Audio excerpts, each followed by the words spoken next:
बिस्मिल्लाहिर्रहमानिर्रहीम। अस्सलाम वालेकुम। प्रोग्राम इंसाफ सबके लिए में मैं हूँ आपकी होस्ट आयशा हसन। हम आज बात करेंगे पाकिस्तान में वरासत के कानून की। ख़वातीन को वरासत में क्या हुकूक हासिल हैं, इस्लाम क्या हक देता है। हमारे साथ स्टूडियो में मौजूद हैं राशिद खान राव एडवोकेट साहब, जो कि एडवोकेट हाई कोर्ट हैं और एक समाजी कारकुन भी हैं। आज हम अपने प्रोग्राम में उनसे बात करेंगे। जी अस्सलाम वालेकुम। वालेकुम अस्सलाम रहमतुल्लाहि व बरकातुहू। कैसी हैं आयशा, ठीक हैं आप? अल्हम्दुलिल्लाह। सर आपके मिजाज कैसे? अल्हम्दुलिल्लाह। सर आज हम आपसे जानना चाहेंगे कि पाकिस्तान में वरासत का कानून है क्या और इसकी अहमियत क्या है। औज़ु बिल्लाहि मिनश शैतानिर रजीम। बिस्मिल्लाहिर रहमानिर रहीम। अल्लाहुम्मा सल्लि अला सय्यिदिना मुहम्मद व अला आलि सय्यिदिना मुहम्मद। सबसे पहले आयशा आपका शुक्रिया कि आपने अपने चैनल अब तलक के वसातत से एक बड़े ही अहम इशू को डिस्कस करने के लिए मुझे यहाँ पे आपने मौका दिया। जहाँ तक है वरासत कि पाकिस्तान में वरासत के कानून को समझने से पहले मेरे ख्याल में अगर हम डिस्कस थोड़ा सा करें कि इस्लाम वरासत के बारे में क्या कहता है। अब देखा जाए कि पाकिस्तान को अगर हम देखें कि जो पाकिस्तान मार्ज़ वजूद में आया अल्हम्दुलिल्लाह, इसका सबसे बड़ा जो एक वजह बनी कि इस्लाम के नाम पे कि हम एक ऐसी तजुर्बा गाह चाहते हैं कि जहाँ पे इस्लाम के असूलों को प्रैक्टिकल शक्ल में अमली जामा पहनाया जाए। जी।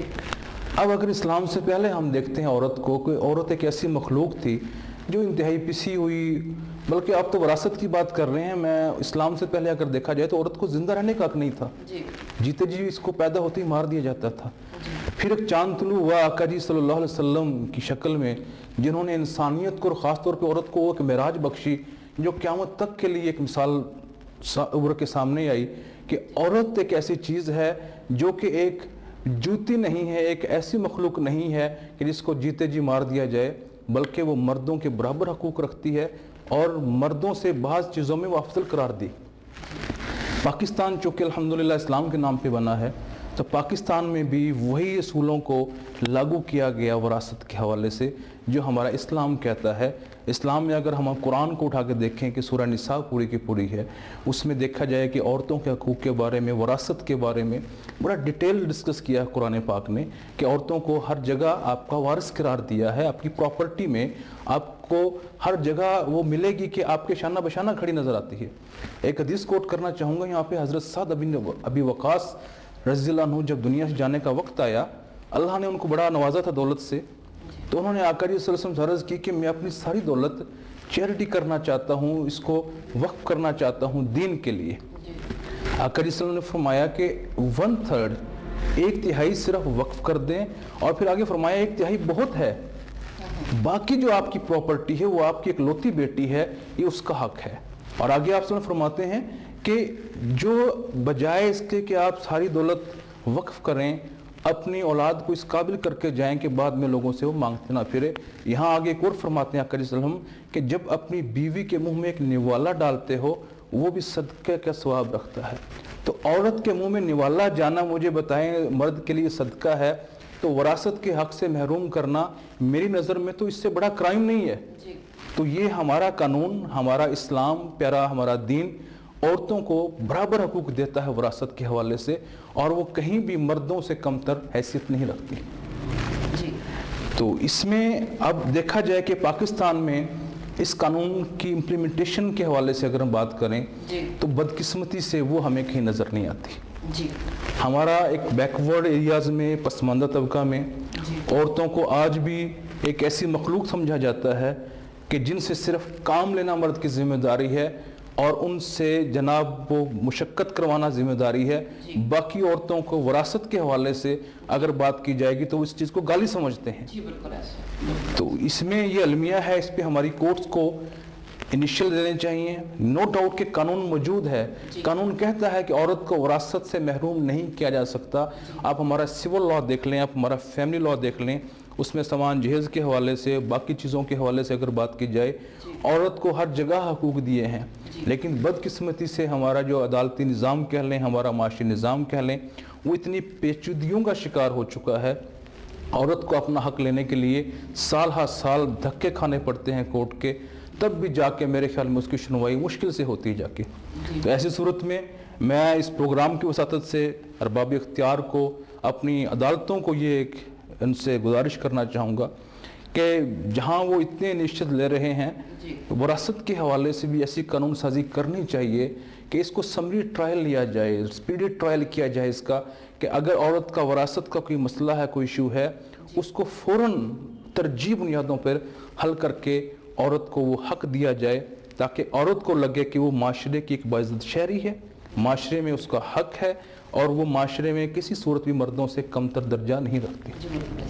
اچھا راشد صاحب، میں آپ سے یہ بھی جاننا چاہوں گی کہ یہ جو ہمارے پسماندہ علاقے ہیں جہاں پہ ایجوکیشن کی کمی ہے، وہاں پر ایسا ہوتا ہے کہ عورتوں کو ڈرا دھمکا کر یا مختلف ہیلو بہانوں سے ان سے لکھوا لیا جاتا ہے کہ جی آپ اپنے وراثت کے حق سے دستبردار ہو جائیں، یا وہ اس جو ان کو سامان جہیز دیا جاتا ہے وہ کہتے ہیں جی یہ بس آپ کو مل گیا، اس سے زیادہ آپ کو وراثت کے حقدار نہیں ہیں. اس کے لیے کیا ریمیڈی ہے سر؟ اس کے لیے ریمیڈی الٹیمیٹ قانون سازی کو موڈیفائی کرنے کی ضرورت ہے، اس کو پیوریفائی کیا جائے. قانون میں ایسی اب امینڈمنٹس کی ضرورت ہے، وقت کی ضرورت بنتی جا رہی ہیں کہ ہمارا جو فرسودہ نظام ہے اس کا اتار پھینکنا چاہیے. اب عورتوں کے لیے عدالتوں کو، ہماری گورنمنٹس کو ایسے سٹیپ لینا چاہیے کہ عورتوں کو جو ایسے حق سے محروم کرنے والے ہیں ان کو عبرتناک سزائیں دی جائیں، ان کو نشان عبرت بنایا جائے. اور اس کے پیچھے کار فرما کیا محرکات ہیں؟ وہ ہیں ان کا لالچ. اب ایک عورت پراپرٹی میں حقدار ہے، اس کو چند ٹکوں کا جہیز دے کے آپ کہیں وراثت سے وہ خارج ہو گئی ہے. مجھے بتائیں یہ کیا قرآن و سنت سے انکار نہیں ہے؟ جب ایک قرآن اللہ کا فرما رہا ہے، آقا جی صلی اللہ علیہ وسلم کی سنت طیبہ فرما رہی ہیں کہ جناب ہمیں وراثت میں عورتوں کو حق دینے کے لیے ہم نے عورتوں کو پیدا کیا ہے، عورتوں کو ہم نے وراثت میں حق دیا ہے. اب یہ بیچارے کوئی ایسے لالچی لوگ ہیں وہ عورتوں کو حق دینے کے لیے تیار نہیں ہیں. اس پہ ہمارے علماء بھی خاموش ہیں، ہمارے مولوی بھی خاموش ہیں، ہماری عدالتیں بھی خاموش ہیں. اس کو ہم ایز اے کرائم لینے کے لیے تیار ہی نہیں ہیں. اور سامان جہیز بھی میں تو کہتا ہوں یہ بھی ایک لعنت ہے. آپ اٹھا کے دیکھیں ہمارا پورا دین، حضرت فاطمہ الزہرا رضی اللہ عنہا، ہماری پیاری اور مقدس ماں، ان کا جہیز حضرت علی کمل وجہ نے بنایا تھا. آقا جی صلی اللہ علیہ وسلم نے ان کو کچھ چیزیں بیچی، ان سے جہیز تیار کروایا. تو جہیز مجھے بتائیں، عورت سب کچھ چھوڑ کے آپ کو سروسز دینے کے لیے، آپ کی جنریشن کو آگے ڈیولپ کرنے کے لیے آپ کے گھر میں آتی ہے، وہ جہیز اس سے لینا کوئی یار اس سے بڑا کوئی ظلم میرے خیال میں دنیا میں نہیں ہوگا کہیں پہ. تو یہ اس لیے میں پھر وہ بات کرنا چاہوں گا کہ جب تک ہماری مضبوط قانون سازی نہیں ہوگی، اور پاکستان کا ایک المیہ اور بھی ہے کہ پاکستان میں قانون بن کے کتابوں میں بند ہو جاتے ہیں، ان پہ جو امپلیمنٹیشن ہے، ان پہ پریکٹیکلی ورک کرنے کے لیے عمر خضر چاہیے میرے خیال میں پاکستان میں، تو اور کوئی اس کا حل نظر نہیں آتا. تو اس میں وہی کہ جب عورت کا حقوق کی بات کی جائے گی، ہم بات کرنے کے لیے سارے کھڑے ہوتے ہیں، جب پریکٹیکلی حقوق دینے کا ٹائم آتا ہے ہم سب آئیں بائیں شائیں کر کے بغلے جھانک رہے ہوتے ہیں. تو میرے خیال جی سر، میں یہ بھی اس میں ان ایڈیشن آپ سے جاننا چاہوں گی کہ وراثت کے قانون سے اگر عورت کو محروم کر دیا جاتا ہے، عورت کا حق اس کو نہیں دیا جاتا، اس کی جو ہے قانون میں کیا سزائیں ہیں؟ قانون میں اگر پریکٹیکلی فارم میں دیکھا جائے تو سزائیں ہمیں نمایاں نظر نہیں آتی.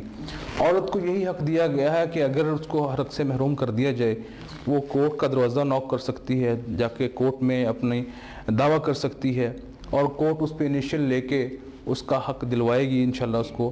تو کاش کہ اس پہ میں بلکہ یہ کہنا چاہوں گا کہ اس میں ہماری پارلیمنٹ کو چاہیے کہ قانون سازی کرتے ہوئے وراثت کے حق سے محروم کرنے والوں کے لیے اس کو پی پی سی میں اس کو جگہ دی جائے، کہ پی پی سی میں پینل کوڈ میں ایسی سزائیں نافذ کروائی جائیں، ایسی سزائیں متعارف کروائی جائیں کہ جو شخص عورت کو اس کی جائیداد سے، وراثت سے محروم کرنے جا رہا ہے، نہ صرف کہ وہ اس کا حق دینے کا پابند ہو، بلکہ اس کو ثابت ہونے پہ کہ اس نے واقعی جان بوجھ کے وہ حق دینے سے انکار کیا ہے، اس کو بھاری جرمانے کیے جائیں، اس کو پابند سلاسل کیا جائے، تاکہ آنے والے لوگوں کو یہ عبرت لگے کہ یار اگر ہم نے نیکسٹ کسی عورت کا وراثت کے بارے میں ایسی کوئی ڈنڈی مارنے کی کوشش کی، اس کو حق سے محروم کرنے کی کوشش کی، ہمارے ساتھ بھی یہی ہوگا.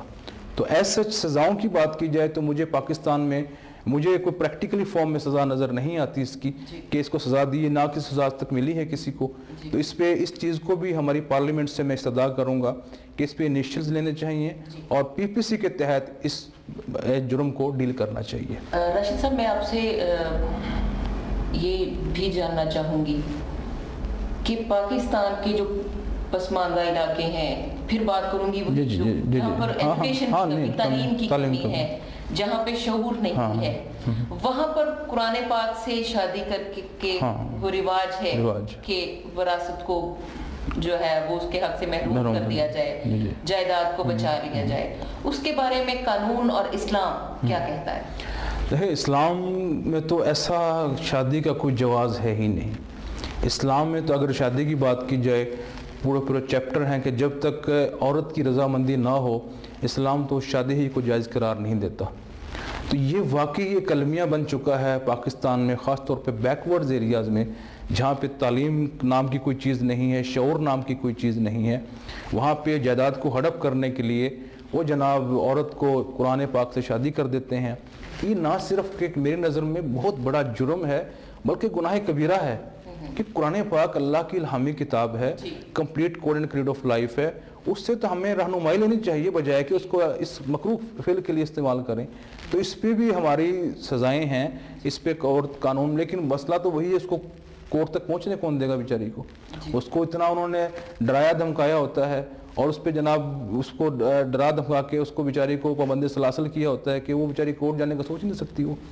تو یہ بھی ہمارا اس پہ بھی وہی حکومت کا چاہیے کہ حکومت کو ان چیزوں کے بارے میں نوٹس لے، ایسی انکوائری کی جائیں ایسی عورتوں کے بارے میں، ایسے بیکورڈ ایریاز کے بارے میں کہ جہاں پہ ان لوگوں کو پتہ لگے کہ یہ عورت کے کیا حقوق ہیں.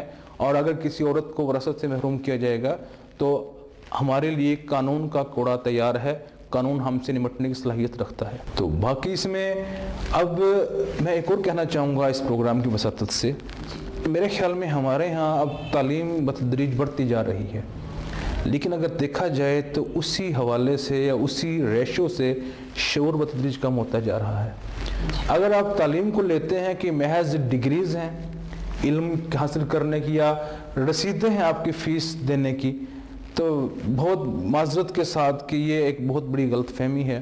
آج ہمارے پاس ڈگریز کی تو بھرمار ہوتی جا رہی ہے لیکن شعور اسی نہج سے کم ہوتا جا رہا ہے. اس کی سب سے بڑی وجہ یہ ہے ہماری دین سے دوری، ہماری قرآن و سنت سے دوری. جب تک ہم قرآن اور سنت کو اپنائیں گے نہیں، دیکھیں قرآن ایک ایسی کتاب ہے اللہ کی جو جدت رکھتی ہے قیامت تک کے لیے، اور اس کے اندر اب دنیا کے ہر مسئلے کا نہ صرف کہ حل ہے بلکہ ہر قانون کا بھی اس کے اندر ایک مسئلے کا حل ہے کہ کس قانون کے حوالے سے اگر آپ بات کی جائے رہنمائی لینا چاہیں، قرآن و سنت ہر پہلو سے آپ کو سیراب کرنے کے لیے تیار ہے. لیکن بدقسمتی سے ہم زیادہ پڑ جائیں تو ہم کہتے ہیں جی قانون قرآن اور سنت تو صرف مولویوں کی وراثت ہے، اس پہ تو مولوی ہی عمل کریں گے. یا جب ہم مولویوں کی بات کی جائے مولوی کہیں گے نہیں جناب وہ فلاں ہمارے، ہم نے کو ٹھیکہ لیا ہو ان چیزوں کا. بات یہی ہے کہ ہم نے دیکھنا یہ ہے کہ قرآن آیا کس لیے ہے. صحیح بخاری میں اگر آپ دیکھیں کہ اللہ کمیشی معاف فرمائے کہ کم و بیش 1800 حدیث مبارکہ ہیں، جن میں سے 300-400 حدیث مبارکہ عبادات کے حوالے سے ہیں، باقی 1300-1400 1500 حدیث مبارکہ معاملات کے حوالے سے ہیں. آج معاملات کو ہم نے پیچھے چھوڑ دیا ہے اور عبادات کے لیے ہم کمر بستہ ہیں جناب، بس عبادت کر لی، ہم نے اپنے حقوق پورے کر دیے. اور جب وہی دیندار مولوی، وہی سو کالڈ نام نہاد ملا، ان کے گھروں میں جا کے دیکھ لیں وہ بھی وراثت سے بچوں کو محروم کر رہے ہیں. تو وہ بھی اس چیز پہ عمل کرنے کے لیے تیار ہی نہیں ہے. انہوں نے دین نام رکھا ہوا صرف عبادات کا.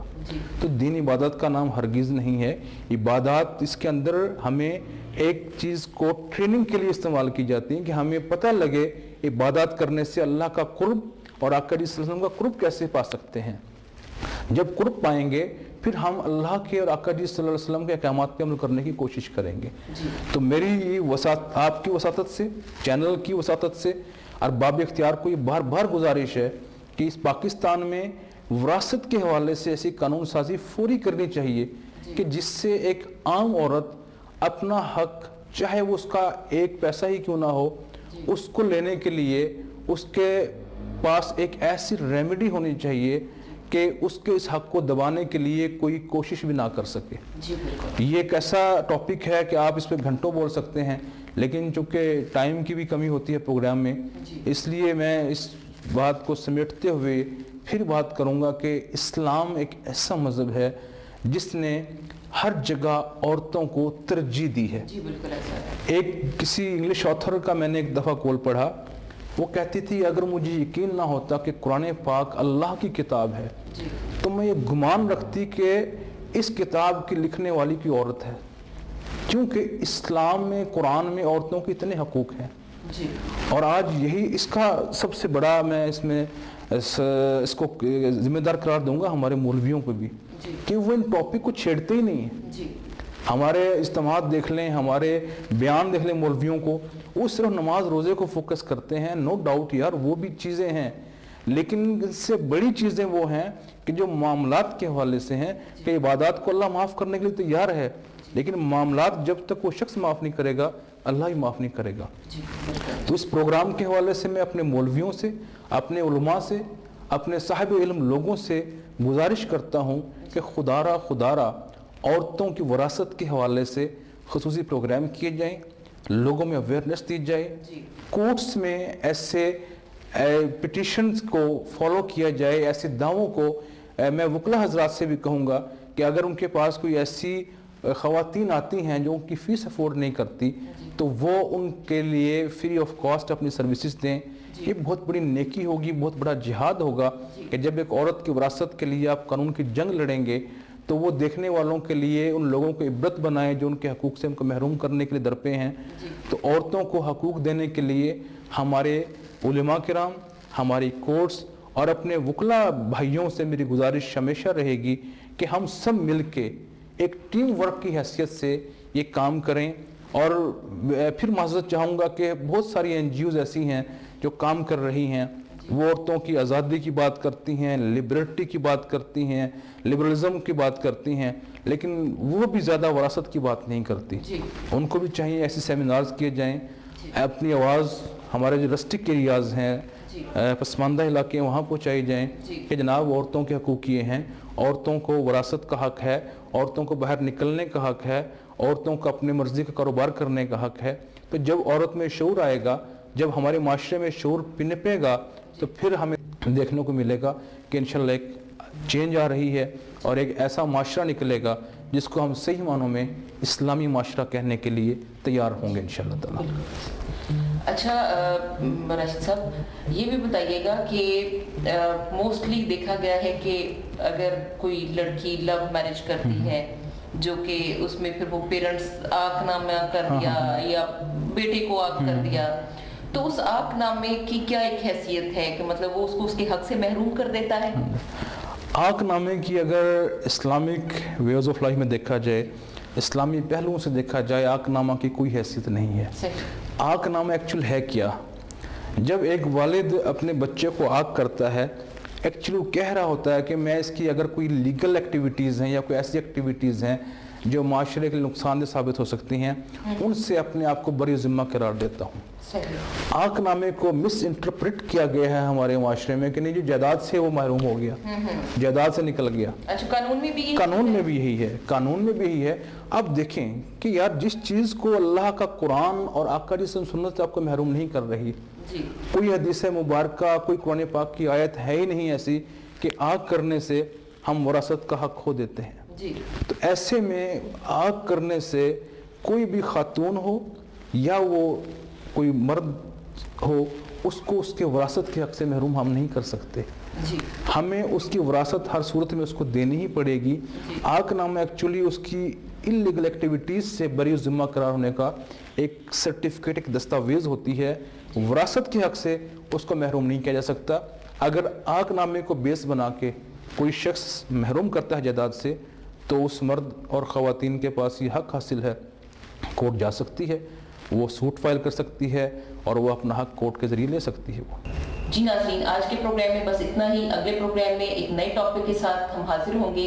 सब्सक्राइब करें हमारे चैनल को और देखते रहिए अब तलक न्यूज़।